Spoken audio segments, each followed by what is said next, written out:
Joining me right now, former Secret Service agent and NRA TV contributor Dan Bongino. Dan, I mean, if we've got guards there, armed guards, that don't even bother to help when they're needed, then what good is it?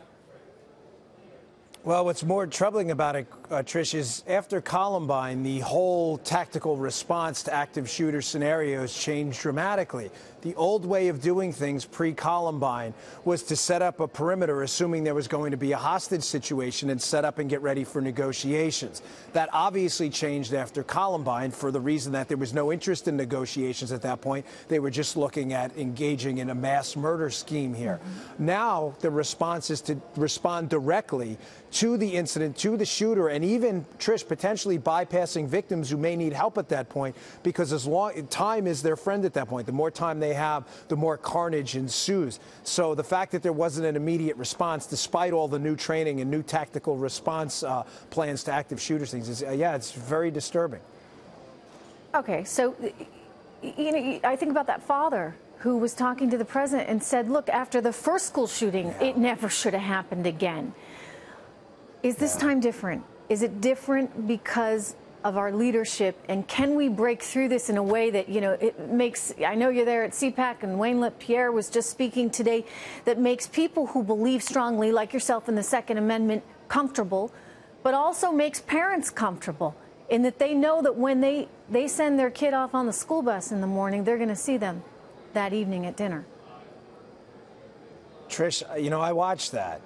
That father was one of the most troubling pieces of live video I've ever seen in my entire life. You know, talking about visiting his daughter, and he couldn't even think of the name of the cemetery. He was so emotional. And talking about how he would have went to the school himself if he would have known. You can't watch that and not break inside. As a human being, forget about being a parent yourself.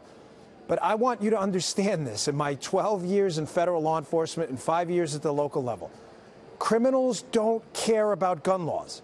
Until you understand and accept that axiomatic truth, nothing else is going to matter. You can write whatever law you want restricting law-abiding citizens from having guns. You know who's going to obey that law, Trish? The law-abiding citizen. Criminals do not can't you make it care. Harder? It is not an obstacle. Can't you make it harder? I mean, this kid wasn't a sophisticated criminal. He was just a mental case. But that's if not you had made it harder sum. for him to get a gun, if there had been a record of the 39 times the police had been at his house that would have triggered something so that he couldn't have just gone out and bought a gun. I get it. You know, look, I'm from the live free or die kind of libertarian state. And I hear you. There's always a place to get them. But why not just make it a little bit harder for the people that are not mentally stable?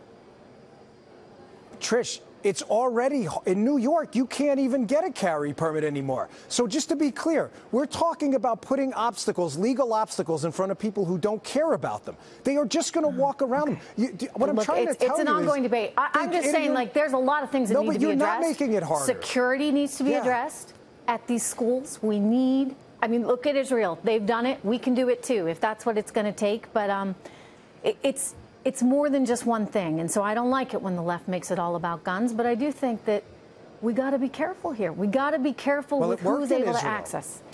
Yes. No, Israel's because they have a tactical response element, which is a good guy with a gun. Yeah. All right. Dan Bongino, thank you very much. It's good to see you.